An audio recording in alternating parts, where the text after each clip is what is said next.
우리는 지금 말세를 살고 있습니다.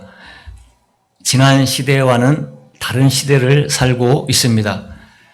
앞으로 우리가 맞이할 시대는 몇 가지 특징이 있습니다. 먼저 환난들이 있을 것입니다. 그러나 환난이 있다고 해서 두려워할 필요가 없습니다. 그 환난을 이길 수 있는 성령을 구하는 자에게 강력하게 부어 주실 것이기 때문입니다. 그 다음 성령을 부어 주십니다. 하나님은 누구든지 구하는 자에게 성령을 부어 주실 것입니다. 젊은이, 노인, 어린이, 남자, 여자 할 것 없이 모든 사람에게 구하는 자에게 부어 주실 것입니다. 성령의 능력을 지니면 환난이 있어도 무섭지 않습니다. 환난을 이길 수 있기 때문입니다. 정말 무서운 것은 환난이 아니라 성령을 받지 못하는 것입니다. 그 다음 복음이 땅끝까지 증거될 것입니다. 재앙이 많은 세상에 성령님이 강렬하게 역사하시면서 이스라엘이 회복되는 역사가 일어난다는 것입니다. 이스라엘의 그 심장부에 복음이 들어가서 이스라엘이 회복되고 모든 이방인의 충만한 수가 채워질 것입니다. 모든 족속들이 문을 열 것입니다. 추수할 때가 되어서 많은 족속들이 예수를 믿으려고 마음 문을 열게 된다는 것입니다. 이때 필요한 것은 앞으로 환난을 이길 수 있는 믿음, 예수님과 복음과 영혼들을 위해서 목숨을 건 순교 정신이 필요한 것입니다. 사역을 할 때도 단순히 내가 좋아서가 아니고 하나님께서 우리에게 주신 명령이기 때문에 어떤 대가를 치르더라도 그 뜻을 이루려는 각오를 가지고 임해야 하는 것입니다. 말세를 살아가는 우리는 먼저 기도하는 성도가 되어야 합니다. 기도하는 교회, 성령 받은 교회, 이런 교회가 마지막 시대에 쓰임을 받게 될 것이고 하나님의 영광을 보게 될 것입니다. 또한 간절한 마음으로 성령님을 사모해야 합니다. 지금은 구원받을 만한 때요, 은혜의 때라고 말씀하고 있습니다. 성령을 간절히 사모하십시오. 말세에는 사탄과 교회의 싸움이 계속됩니다. 무슨 주먹 싸움도 아니고 총 싸움도 아니고 영적인 싸움을 말합니다. 영적 대전쟁이 있습니다. 마귀는 어찌하든지 택하신 자라도 지옥으로 끌고 가려고 최선을 다하고 있고, 또 하나님은 어찌하든지 이 지구촌에 더 많은 사람이 천국에 들어올 수 있도록 하나님도 최선을 다하고 있습니다. 그 최전방에 서 있는 것이 바로 하나님이 피로 값주고 사신 교회인 것입니다. 이 전쟁에서 우리가 승리하려면 반드시 성령을 입어야 하는 것입니다. 우리는 하나님의 부름을 받은 사람들입니다. 교회의 성도들이 한 사람 한 사람 살아나면 교회도 거룩해지고 순결해지고 살아나게 되는 것입니다. 교회가 살 때 하나님은 그 교회를 승리하는 교회가 되게 하십니다. 오늘날과 비슷했던 그 혼란한 시대였던 에스겔 시대를 살펴보면서 하나님이 하나님의 백성들을 어떻게 회복시키셨는지 우리가 생각을 해보도록 하겠습니다. 에스겔은 지금부터 약 2600년 전에 살았던 사람입니다. 당시 이스라엘 주변 정세는 오늘날 같이 극도로 혼란스러웠습니다. 이스라엘은 강대국들 사이에 끼어서 엄청난 피해를 보고 있던 약소국이었습니다. 강대국이 밟고 지나가는 이스라엘은 마치 태풍 앞에 놓인 촛불과 같았습니다. 그러다가 결국은 주전 605년에 많은 이스라엘 사람들이 바벨론의 포로로 잡혀갔습니다. 70년 동안 역사 속에 포로 생활을 했습니다. 에스겔도 그 포로 중에 한 사람입니다. 그가 포로로 잡혀간 지 5년이 되던 어느 날 그발 강가에서 에스겔은 한없이 울었습니다. 하나님, 왜 이스라엘 백성이 이렇게 망해야 합니까? 왜 예루살렘 성전이 산산조각이 나야 합니까? 왜 우리는 포로 생활을 해야 합니까? 이스라엘 하나님의 백성이 이렇게 되다니 말이나 되는 일입니까? 이렇게 고민하며 기도하는 에스겔에게 하나님이 그때부터 계시를 보여주셨습니다. 그래서 그 계시가 에스겔서가 된 거예요. 이렇게 고민하던 에스겔에게 하나님께서 계시를 보여주시고 글을 쓰시는 것입니다. 사실 우리는 환난 자체는 무서운 것이 아닙니다. 그 환난에 대한 우리가 해석을 할 수 있다면 무서울 것이 없습니다. 미래가 불안한 것은 미래를 모르기 때문이에요. 알면 두려워할 것이 없고 걱정할 것도 없습니다. 에스겔은 처음에는 자기 민족이 당하는 고통의 의미를 몰랐기 때문에 고민했습니다. 그러나 이제 그 의미를 알게 되고 하나님으로부터 또 하나님의 말씀을 듣고 그런 모든 의미를 알게 됐고 그때부터 예언을 하기 시작했습니다. 에스겔서에 나타나는 메시지를 요약하면 먼저 하나님이 이스라엘 백성을 포로로 잡혀가게 하시고 성전이 파괴되도록 하신 이유는 이스라엘 백성들이 하나님께 범죄하고 우상 숭배를 했기 때문이라는 것입니다. 하나님이 그렇게 말씀하고 있어요. 에스겔서에서. 그래서 그 에스겔은 이제 그 말씀을 들으니까 이래서 이런 환란이 있었구나 하고 이제 알게 됐습니다. 또한 하나님이 이방 나라 즉 아수르, 바벨론, 애굽 같은 나라를 도구로 삼아서 이스라엘을 이제 회초리를 댄 것입니다. 하나님이 치셨다는 것이죠. 하나님이 여기서 끝나지 않고 아수르, 바벨론, 애굽도 치셨습니다. 왜냐하면 사실 그들도 죄를 짓는 나라고 또 그들이 하나님의 도구로 쓰실 때 보통 그들은 또 자기 그 자유의지가 있기 때문에 더 지독하게 또 박해를 하게 됩니다. 하나님이 이렇게 하라고 한 만큼 이게 아니고 더 넘어서 그들이 교만해져서 더 악독하게 그렇게 하는 그런 경향이 역사 속에서 보면. 그리고 회복에 대한 예언입니다. 즉 하나님은 이스라엘을 징계하고 심판하셨지만 그들이 회개하고 돌아오면 다시 회복시키시고 민족적 부활을 허락해 주시겠다는 것입니다. 이런 말씀들이 에스겔서에 기록되어 있습니다. 이스라엘 민족의 회복과 부활의 원리를 살펴보면 먼저 돌아오는 거예요. 하나님께 먼저 돌아오는 것입니다. 회개의 마음, 회복의 마음, 아버지 품으로 돌아오는 그 첫사랑의 회복이 있어야 한다라는 것입니다. 회복하려면, 나라가 회복하려면, 부활의 역사가 일어나려면 돌아와야 된다. 하나님 아버지께로 우리의 마음이, 우리의 삶이 돌아와야 한다는 것입니다. 회복은 하나님이 먼저 흩어진 백성을 모으는 데서부터 시작을 합니다.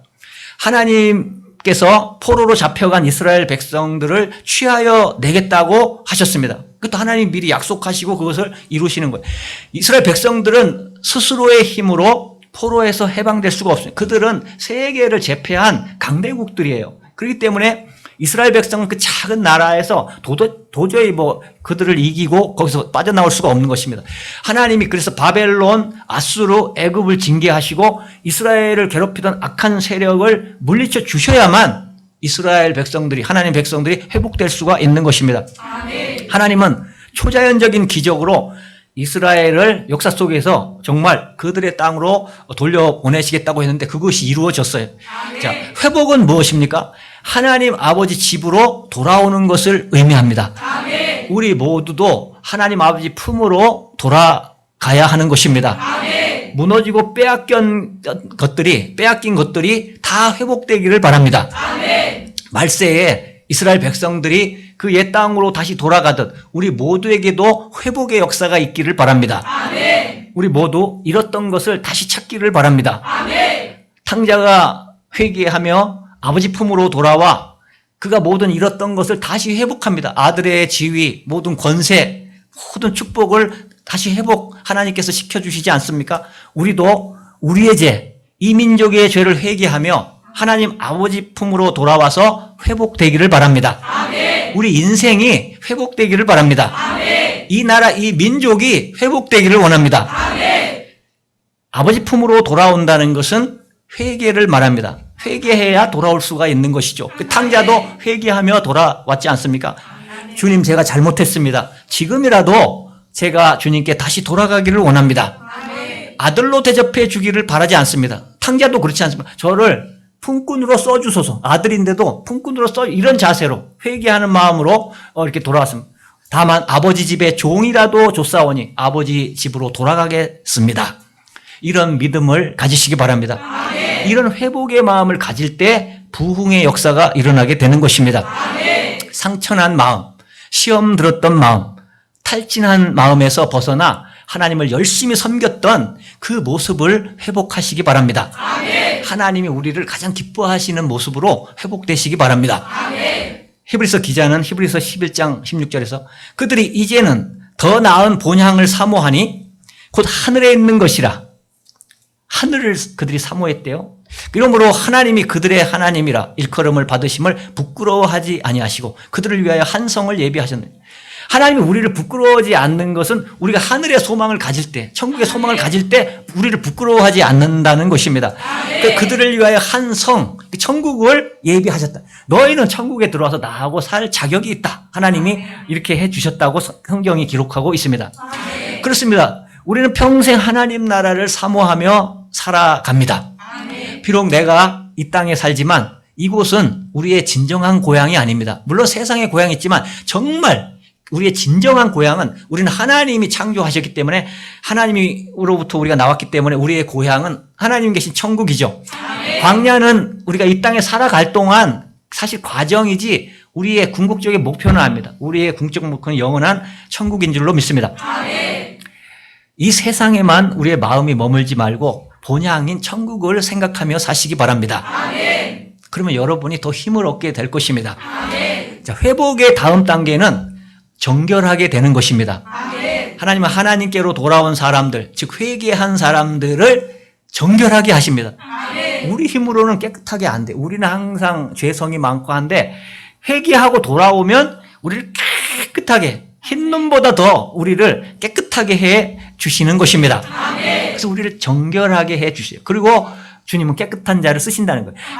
원래 깨끗한 자는 없어요. 다 더럽고 죄가 많아. 근데 회개한 자는 주님이 정말 정결하게 보시고 깨끗하게 보시고 그를 하나님의 귀한 그릇으로 축복하시고 쓰시는 줄로 믿습니다. 회개하고 돌아온 탕자를 위해서 아버지는 가락지를 끼우고 반지를 끼우고 또 새 옷을 입히고 새 신발을 준비했습니다. 누가복음 15장 22절에서 24절. 하나님은 회개하고 돌아오는 자에게 새 옷을 주십니다. 회복하신다는 거예요. 신분. 반지도 주시죠. 뭐 신발 다 회복. 막 잔치도 벌이십니다. 기쁨의 잔치. 막 축복을 베풀어 주신다. 하나님은 우리가 모든 더러운 것에서 정결해지기를 원하십니다. 우리 힘으로 되는 게 아니에요. 회개할 때 해주신다라는 거예요. 우리 몸과 영 안에 더러운 것이 있다면 회개하고 예수님의 보혈로 씻음 받아야 하는 것입니다. 이거 갖고 있을 필요 없어요. 우리 인생의 그 무거운 죄의 짐을 다 그냥 회개하면 깨끗하게 우리가 자유와 회복을 누리는데 쓸데없이 우리가 속아서 그 죄를 짊어지고 다니면 안 되는 것입니다. 그리고 우상을 제거해야 합니다. 우상이 뭡니까? 하나님보다 더 사랑하는 그 무엇이에요? 하나님보다 더 내가 사랑하고 더 좋아하는 것이 있다면 그런 마음을 버려야 한다는 것입니다. 왜냐하면 성경 말씀에 이스라엘 백성들은 우상 숭배에 깊이 빠져 있기 때문에 포로로 잡혀갔다는 거예요. 하나님이 에스겔서에서 말씀하고 있는 거예요. 그들이 우상 숭배를 했기 때문에 그들이 포로로 잡혀가게 된 것이라고 말씀하고 있습니다. 그렇기 때문에 우리는 우상 숭배를 버려야 할 줄로 믿습니다. 깨끗해져야 합니다. 몸과 마음과 생각이 깨끗해져야 합니다. 회복의 다음 단계는 성령으로 마음을 새롭게 하는 것입니다. 오늘 본문 26절에 보면 또 새 영을 너희 속에 두고 새 영이라고 나오죠. 새 마음을 너희에게 주되 너희 육신에서 굳은 마음을 제거하고 부드러운 마음을 줄 것이며. 우리 마음이 새롭게 돼야 돼요. 새롭게 돼야 되는데 어떻게 합니까? 내가 무슨 아무리 빨래하고 어떻게 해도 뭐 샤워해도 안 된다는, 하나님의 성령으로만이 우리 마음을 새롭게 할 수가 있다라는 것입니다. 회개하고 정결해졌다면 다음 성령으로 마음이 새로워져야 한다라고 말씀하고 있는 것입니다. 우리가 새로운 피조물이 되려면 고린도후서 5장 17절 말씀이죠. 하나님이 새 영을 부어 주셔야 한다고 말씀하고 있는 것입니다. 새 영이 부어질 때 새 마음을 가지게 되기 때문입니다. 새 마음은 어떤 마음입니까? 우리는 보통 마음이 굳어져 있어요. 딱딱합니다. 그래서 옥토밭의 마음, 또 돌짝밭의 마음, 가시밭 이런 마음들이 있잖아요. 근데 옥토밭은 부드러운 마음. 우리가 그 씨를 심으려면 갈잖아요. 부드럽게 해야 씨가 들어가서 막 열매를 맺는데 딱딱한 마음 가시밭엔 뿌려봐야 다 죽어. 막 새들이 와서 쪼아먹고 들어가지가 않으니까 길가밭 이런 땅들은 열매를 맺을 수가 없는 거예요. 우리 마음이 똑같은 거예요. 이 부드러운 마음을 가져야 하는 것입니다. 그 새 마음은 딱딱한 마음이 아니고 부드러운 마음입니다. 새 사나운 마음이 부드럽게 되고 병든 마음이 건강해지고 더러운 마음이 깨끗해지기를 바랍니다. 하나님은 회개한 정결한 사람을 쓰십니다. 우리가 이제 옥토가 되면은 성경에 보면 30배, 60배, 100배의 수확을 거두게 된다라는 거예요. 여러분 이거 누가 말씀하셨어요? 예수님. 그러니까 확실한 거예요. 여러분 마음만 부드럽게 만들면 회개하고 성령이 들어와서 나를 부드럽게 만들면 그 열매가 그때 시작되는 거예요. 내 인생에 난 열매를 맺고 싶은데 왜 열매가 안 맺으냐? 여러분 마음이 딱딱해서 그래요. 부드럽게 하시기 바랍니다. 부드럽게. 회개로 이거를 막 갈아엎고 그다음에 성령으로 하면 천국이 되는 거예요. 그때부터 내 마음이 항상 불안하고 염려가 많고 두렵고 이런 인간의 마음 속에 있잖아요. 근데 이런 게 다 사라지게 되고 이제 기쁨이 생기게 되는 거예요. 그 천국이 우리 안에 임했다고 예수님이 말씀하시는 것입니다. 많은 열매가 그때부터 맺히게 되는 거예요. 그래서 마음에 박힌 돌멩이들을 모두 캐내시기 바랍니다. 아니 나는 없어. 나는 얼마나 착한데 이렇게 생각하지 마세요.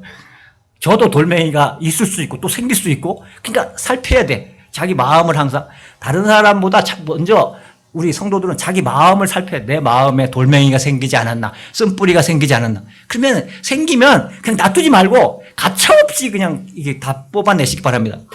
성령님으로 말미암아 새 마음을 가지십시오. 그럼 행복합니다. 그것보다 더 행복한 건 없어요. 자, 에스겔서 11장 19절에서 내가 그들에게 한 마음을 주고 그 속에 새 영을 주며 그 몸에서 돌 같은 마음을 제거하고 맞죠? 돌 같은 마음을 제거하고 살처럼 부드러운 마음을 주어 라고 했습니다. 맞죠? 이게 우리가 지금 말씀드리는 게 맞는 것이죠. 에스겔서 18장 31절에서 너희는 너희가 범한 죄악을 버리고 마음과 영을 새롭게 할지어다. 이스라엘 족속아 너희가 어찌하여 죽고자 하느냐. 영적으로 죽는다는 거예요. 그러니까 새롭게 해야 된다는 거예요. 죄악을 회개하고 새 영을 받아야 된다. 성령을 받아야 한다라고 말씀하고 있습니다. 우리는 생각할 때 이스라엘 백성들이 성경을 보다가 무척이나 강팍한 사람들이야 이렇게 생각할 수 있어요. 근데 그게 저를 향하여 하는 말씀일 수도 있고 여러분을 향하여 하는 말씀일 수도 있는 거예요. 이것이 남의 말이야. 이스라엘 백성이 저기 무슨 아무개 집사를 향해서 하는 말 그렇게 생각하지 마세요. 항상 이것은 나에게 하는 말씀이다. 이렇게. 저도 말씀을 받을 때 나를 돌아봅니다. 내가 혹시 딱딱해지지 않았나? 내 죄가 없는가? 이렇게 돌아봐야 하는 것입니다. 왜냐하면 예수 믿는 사람도 마음이 강팍한 사람이 있는 것입니다. 예수를 믿지만 마음이 굳고 또 심술이 많고 고약한 사람도 있습니다. 만일 우리 마음이 굳어 있다면 굳은 채로 남기지 말고 다 녹여버리십시오. 회개로 성령으로 성령의 불로 불이잖아요. 성령의 불이라고 하지 않습니까? 그러니까 그게 다 태워지고 또 녹아지고 부드러워져서 열매 맺는 인생이 되시기 바랍니다. 그러기 위해서 우리는 갈급한 마음으로 성령님을 구해야 합니다. 그 다음 회복의 단계는 에스겔서 36장 27절 새 규례를 지켜 행하는 것입니다. 성령님이 임하시면 우리가 새 규례, 새 율례를 지키게 됩니다. 이것은 하나님의 규례, 하나님의 율례입니다. 자, 이와 같은 회복의 단계를 통해서 이제 28절에 보면 이런 회복의 단계를 통해서 우리가 어떻게 되냐? 하나님의 자녀가 되고 잘 생각하십시오. 그런 단계를 통해서 하나님의 자녀가 되고 하나님의 백성이 되며 하나님이 나 자신의 하나님이 된다고 말씀하고 있는 거예요. 그렇게 되시기 바랍니다. 새 영이 임하면 새 마음을 갖게 되고 부드러운 마음을 갖게 됩니다. 성령을 마음에 두면 하나님의 율례를 우리가 지키게 돼요. 그 기쁨이에요. 기쁨. 말세에 하나님께서 성령을 부어주시기를 원하십니다. 예수님이 승천하시기 전에 제자들에게 예루살렘을 떠나지 말고 내게 들은 바 아버지께서 약속하신 것을 기다리라. 이거 성령입니다. 성령. 사도행전 1장 4절 이렇게 말씀하죠. 우리도 이런 각오를 해야 됩니다. 오늘 성령을 내게 부어주시옵소서. 아멘. 2021년 달라고 하지 마시고 2021년 맞이하기 전에 성령 충만 받으시기 바랍니다. 아멘. 우리는 이제 이 세상을 살아갈 때 내 생각대로 하고 내 방법대로 하면 잘 될 것 같아요. 어떨 때는 막 아이디어가 생각나고. 근데 내 생각대로 내 방법대로만 하면 될 것 같다가도 안 되는 것입니다. 하나님께 간구하며 나아가십시오. 아멘. 성령님이 임하시면 은사가 나타나고 열매가 나타납니다. 아멘. 성령님이 임하시면 진리 가운데 거하고 기쁨과 평안과 축복을 누리게 되는 것입니다. 아멘. 갈라디아서 5장 16절 17절 내가 이르노니 너희는 성령을 따라 행하라. 그리하면 육체의 욕심을 이루지 아니하리라. 자, 성령을 따라 행하는 것과 육체의 욕심과 이게 대립이 되고 있어요. 같이 이게 어떤 싸움이 있습니다. 육체의 소욕은 성령을 거스리고 성령은 육체를 거스리나니 이 둘이 서로 대적함으로 너희가 원하는 것을 하지 못하게 함이니라. 성령이 충만하면 육체의 욕심이 사라져 버려요. 이거 그냥 쉬워. 육체의 욕심은 그냥 무슨 먼지처럼 우리가 훅 불어버리고 다 그냥 떨어낼 수 있어. 근데 육체의 욕심이 들어오면 능력이 없어. 육체의 욕심을 이길 수가 없어요. 계속 육체의 욕심이 자꾸 커지게 되는 거예요. 그래서 이 두 가지는 서로 대적하기 때문에 하나를 선택할 때 하나는 나에게 오지 못하게 된다. 공존할 수는 없다라는 것입니다. 성령이 없으면 당연히 우리가 몰라도 자기는 육체의 소욕이 있는 거예요. 육체의 욕심으로 살아가고 있는 거예요. 근데 성령이 역사할 때 육체의 욕심이 사라지게 되는 것입니다. 아멘. 그 육체의 소욕이 아닌 성령을 따라 행하십시오. 아멘. 그러기 위해서 성령님을 의지하시기 바랍니다. 아멘. 반드시 그러면 그분이 도와주실 것입니다. 아멘. 또 성령님이 우리에게 예수님을 생각나게 해주십니다. 요한복음 14장 26절 또 예수님을 잘 따를 수 있도록 우리를 가르쳐 주시고 도와주십니다. 아멘. 성령님이 임하시면 기도하면 기도할수록 예수님을 자꾸 생각해요. 그래서 예수님을 그냥 막 너무 사랑스러워. 예수님이 사랑하게 되고 또 예수님의 말씀과 교훈이 자꾸 생각나게 되는 것입니다. 아멘. 우리 모두 하나님께 고백할 수 있기를 바랍니다. 아멘. 아버지 품으로 내가 돌아가겠습니다. 아멘. 저를 정결케 하여 주시옵소서. 아멘. 우상을 제거한 제 마음에 성령을 주시옵소서. 아멘. 새 마음이 되어 새 율례와 새 규례를 지켜 행하기를 원합니다. 아멘. 충만히 채워주실 하나님을 찬양하시기 바랍니다. 아멘. 우리가 하나님의 규례를 따라 살면 회복되는 것입니다. 아멘. 순종보다 더 위대한 믿음은 없습니다. 아멘. 에스겔서는 조국을 빼앗기고 성전이 회파당하고 포로로 잡혀가는 절망적인 상황에서 하나님께서 이스라엘 백성들을 어떻게 회복시키시고 구원하시는지에 대한 그 예언을 이 에스겔서에서 담고 있습니다. 하나님은 이스라엘 백성들을 징계는 하시지만 회복을 시키십니다. 다시. 하나님의 징계하시는 목적은 심판에서 끝장내려고 하는 것이 아니고 다시 회복시키기 위하여 징계하시는 것입니다. 에스겔서 37장을 보면 또 지금부터 에스겔서 37장, 48장을 제가 계속 빠르게 그것을 이제 여러분에게 말씀을 드립니다. 하나님은 권능으로 에스겔에게 임하시고 성령으로 에스겔을 데리고 뼈가 가득한 골짜기로 가셨습니다. 아주 그냥 엄청나게 많은 그 시체예요.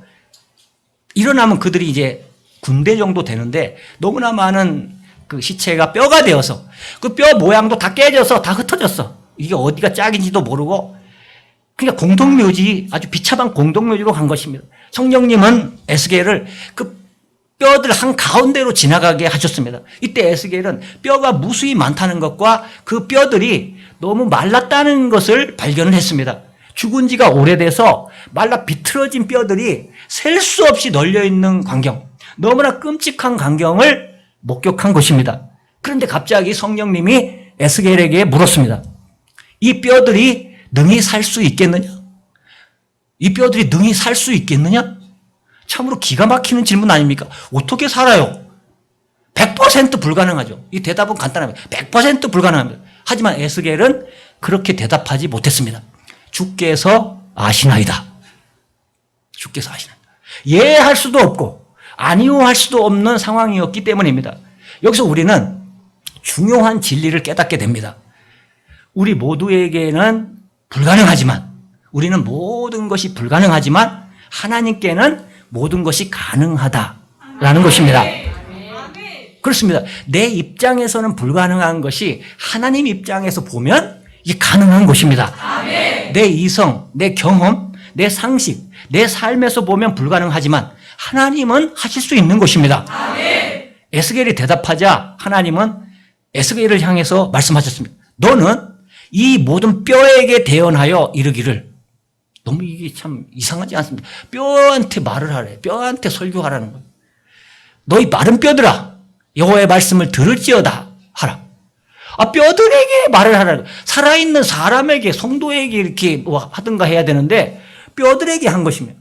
이것은 설교, 복음을 선포하라는 것입니다. 아멘. 이것이 사역입니다. 아멘. 내가 할 만해서 하는 것이 사역이 아니에요. 하나님은 우리가 할 만한 거 해서 하면 그건 하나님의 사역이 아니에요. 하나님은 하나님의 능력으로 하기 위해서 우리를 부르시고 우리를 사용하시는 것입니다. 할 수 없지만, 내가 생각할 때 할 수 없지만 하나님의 명령이기 때문에 하는 것이 사역입니다. 그럼 솔직하게 목회를 하면 할수록 목회가 어렵고 이거 도저히 인간이 할 수 있는 일이 아니다. 근데 목회자가 아닌 사람들은 과거에 보면 얘기하면 야, 목회가 제일 쉽지 그래. 한번 해보라 그랬어요. 제일 어려운 게 목회고 할 수 없는 게 목회, 불가능한 게 목회예요. 그걸 왜 하래? 하나님이 하시려고. 하나님. 너는 그냥 순종해. 너는 강 목사, 너는 순종해. 내가 할 거야. 네가 하면 넌 실패한다. 내가 해야 된다. 이걸 깨달았어요. 하면 할수록 그걸 깨닫게 하십니다. 에스겔이 뼈들을 향해서 해야 할 말은 뼈들아. 이거 실제로 생각해 보세요. 여러분이 지금 뼈 앞에서 지금 여호와의 말씀을 들을지어다 할 수 있겠어요? 너무 이건 참 어처구니 없는 말 아닙니까? 이것은 돌멩이를 놓고 얘기하는 것 같아. 벽을 보고 얘기하는 것과 같은 거야. 뼈 아니. 오히려 벽이 낫겠다. 이게 생각해보면 너무 참 우스운 얘기고 말도 안 되는 얘기. 내 계산으로 맞지 않는 것, 내 상식으로 이해가 가지 않는 것, 내 능력이나 내 수준에 맞지 않는 것을 하나님이 하라고 말씀하실 때가 있습니다. 구원은 인간의 상식이나 이성이나 합리성에 부합해서 이해되고 설득될 수 있는 것이 아닙니다. 믿음은 나를 신뢰하는 것이 아니고 믿음은 하나님을 신뢰하는 것입니다. 아멘. 하나님이 또 말씀하십니다. 주 여호와께서 이 뼈들에게 이같이 말씀하시기를 내가 생기로 너희에게 들어가게 하리니 너희가 살아나리라. 아멘. 이것은 더 기가 막히는 말씀입니다. 뼈들이 살아나게 되는 조건이 제시되는데 그것은 바로 생기가 들어가는 것입니다. 아멘. 생기, 그 성령이 임하시면 이 뼈들이 살아나게 된다라는 거예요. 아멘. 참 하나님 편에서 생각해 보면 인간 편에서는 도저히 불가능한데 하나님 편에서 생각해 보면 생기가 하나님의 생기가 들어가는데 안 될 일이 뭐가 있겠어요? 우리도 생기를 넣은 거예요. 우리 인간을 창조하고 그다음에 우리에게 생기를 불어넣어서 우리 인간이 하나님의 창조물이 된 것입니다. 온 우주 만물도 다 하나님이 무에서 유를 창조하신 것입니다. 그런데 하나님의 생기가 들어가는데 안 될 일이 뭐가 있겠어요? 죽은 자가 살아나고 없는 것이 생기고 안 되던 것이 되고 기적이 일어나는 것입니다. 하나님은 계속해서 에스겔이 대언해야 할 말을 가르쳐 주십니다. 너희 위에 힘줄을 두고, 자, 뼈 위에 힘줄이 먼저 생겨야 된대요. 인간이 되려면 힘줄을 두고 그 다음에 살을 입히고 가죽을 입히고 이제 사람이 돼가요. 너희 속에 생기를 넣으리니 너희가 살아나리라. 또 내가 여호와인 줄 너희가 알리라 하셨다 하라. 자, 이 말씀을 비춰볼 때 뼈가 다시 살아나는 데는 일련의 과정이 있다는 것을 알 수가 있습니다. 뼈가 살아나게 하되 그냥 살아나리라 하면 뼈들이 뻘떡 일어나서 사는 게 아니라는 거예요. 먼저 뼈 위에 그 힘줄이 붙어야 한다라는 거예요. 응? 그런 우리가 사진 보죠. 뼈 위에 그런 거. 그 힘줄이 붙고 인체의 모든 신경 조직이나 혈관들을 재생시키는 것을 의미합니다. 우리 인간의 몸을 가장 잘하는 분이 하나님이 창조하셨기 때문에 아멘. 의사보다 더 잘하는 분이 하나님이신 것입니다. 아멘. 뼈 위에 힘줄과 모든 신경 조직들이 재생이 되면 그 위에 살을 입히고 살만 입혀도 안 된다. 껍질이 있어야 돼. 이 사람. 그래야 사람의 모습이 되죠. 지금 절망과 고통과 질병과 사업의 어려움을 겪고 있습니까? 아니면 인생의 어떤 어려운 문제로 고민하고 있습니까? 그렇다면 다른 것 구하지 말고 하나님의 생기가 제게 들어오게 하십시오. 아멘. 하나님의 성령이 제게 들어오시기를 원합니다. 아멘. 이렇게 기도하시기 바랍니다. 아멘. 그분은 하나님이에요. 성령. 생기, 새 영. 그분은 하나님이십니다. 아멘. 문제가 무엇이든지 간에 에스겔의 환상 속에서 마른 뼈에 힘줄이 붙고 살이 붙고 피부가 생겼던 것처럼 모든 일이 다 해결될 것입니다. 아멘. 하나님은 때로 해초리를 드시기도 하지만 그 사랑해서 드시는 거예요. 싸매기도 하시고 아멘. 또 약도 발라주시고 아멘. 또 심판하기도 하지만 구원하고 아멘. 회복하고 아멘. 부활하게도 하는 것입니다. 아멘. 하나님은 다 좋은 게 너무 많으십니다. 아멘. 하나님의 말씀을 들은 에스겔은 그 말씀대로 대언했습니다. 이에 내가 명령을 따라 대언하니 대언할 때에 소리가 나고 뼈들이 움직이기 시작했어. 말도 안 되는 일이 일어납니다. 이 뼈 저 뼈가 들어맞아. 자, 뼈들이 한 사람의 뼈도 다 흩어졌었는데 다 들어맞는 거예요. 사람마다 서로 연결이 되더라. 내가 또 보니 그 뼈에 힘줄이 생기고 살이 오르며 그 위에 가죽이 덮이나. 자, 여기까지 이제 사람이 돼가요. 근데 그 속에 생기는 없더라. 이 생기가 들어가야 움직이는데 그냥 사람만 된 모양대로 이렇게 있는. 자, 에스겔은 하나님이 시키시는 대로 했습니다. 이것이 믿음입니다. 아멘. 하나님 하신 말씀 없이 내 상상력대로만 하면 아무 일도 일어나지 않습니다. 내 소원, 내 희망대로만 산다면 이루어지지 않는다는 거예요. 그러나 하나님이 명령하신 대로 하면 기적이 일어나게 되는 것입니다. 아멘. 에스겔은 상식적으로는 말도 안 되는 그 뼈들을 향해서 하나님의 말씀을 정말 대언했습니다. 에스겔 믿음 좋지 않습니까? 에스겔은 순종한 거예요. 뼈들을 향해. 그래서 뼈들이 움직여 제자리를 찾고 서로 연락하여 힘줄이 붙었습니다. 살이 오르고 가죽이 덮였는데 생기가 없었어요. 하나님이 그래서 에스겔에게 계속 대언하라고 말씀하십니다. 또 내게 이르시되 인자야 너는 생기를 향하여 대언. 이제 생기를 향하여 생기에게 대언하여 이르기를 주 여호와께서 이같이 말씀하시기를 생기야 사방에서부터 와서 이 죽음을 당한 자에게 불어서 살아나게 하라 하셨다 하라. 이에 내가 그 명령대로 대언하였더니 생기가 그들에게 들어가매 그들이 곧 살아나서 일어나 서는데 극히 큰 군대더라. 아멘. 그 뼈들이 뭔가 했더니 군대였어요. 군대. 막 하나님이 군대로 세우십니다.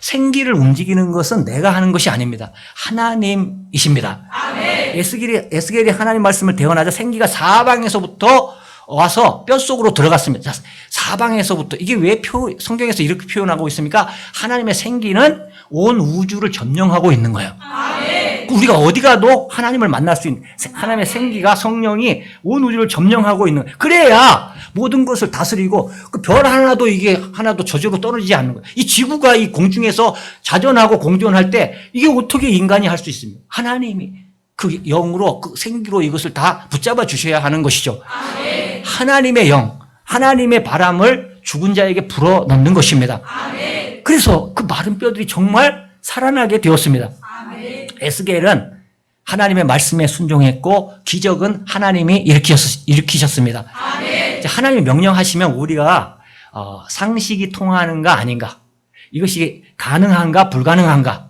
또 내가 할 수 있는가 없는가, 이것을 따져서는 안 됩니다. 아멘. 왜냐하면 하나님이 하시겠다는 것입니다. 아멘. 하나님이 하시겠다고 하면 그대로 순종하시기 바랍니다. 아멘. 그것은 무슨 일이든지 이루어질 줄로 믿습니다. 아멘. 근데 역사 속에서 그대로 이루어졌어요, 이게. 아멘.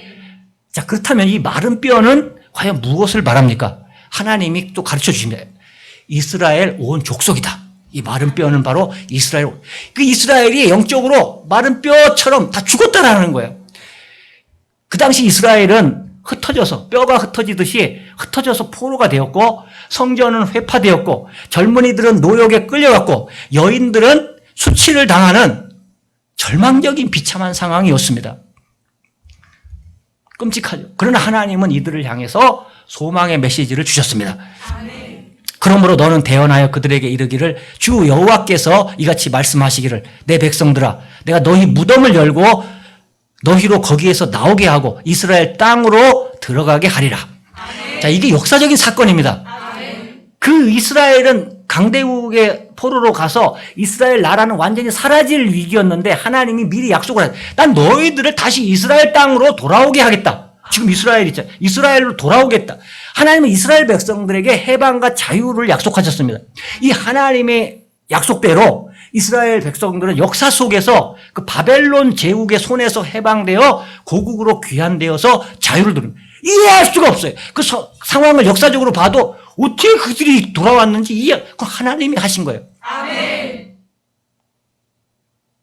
하나님이 사람을 세워서 하시는 것입니다. 아멘. 우리에게도 이런 소망이 있기를 바랍니다. 아멘. 복음 사역, 건강, 사업, 인간관계에 절망이 있습니까?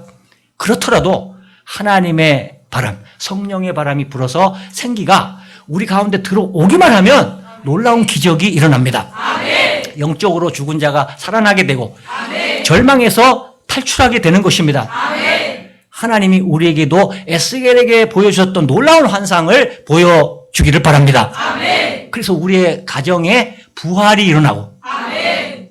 우리 교회와 사회와 나라가 부활하기를 바랍니다. 아멘. 하나님에게는 포기가 없고 절망이 없습니다. 하나님 끝까지 하나님은 하실 일을 하시는 것입니다. 아멘. 하나님이 여러분에게 비전을 주고 사명을 주시기 바랍니다. 아멘. 그래서 나의 일터가 변화되고 아멘. 내 동료가 변화되고 아멘. 가정이 변화되고 아멘. 민족이 변화되는 기적이 일어나기를 바랍니다. 아멘. 나 자신에게 주실 하나님의 비전을 귀 기울여 들으시기 바랍니다. 아멘. 여러분 기대하시기 바랍니다. 아멘. 나 자신에게 이루실 부활과 기적을 기대하십시오. 아멘.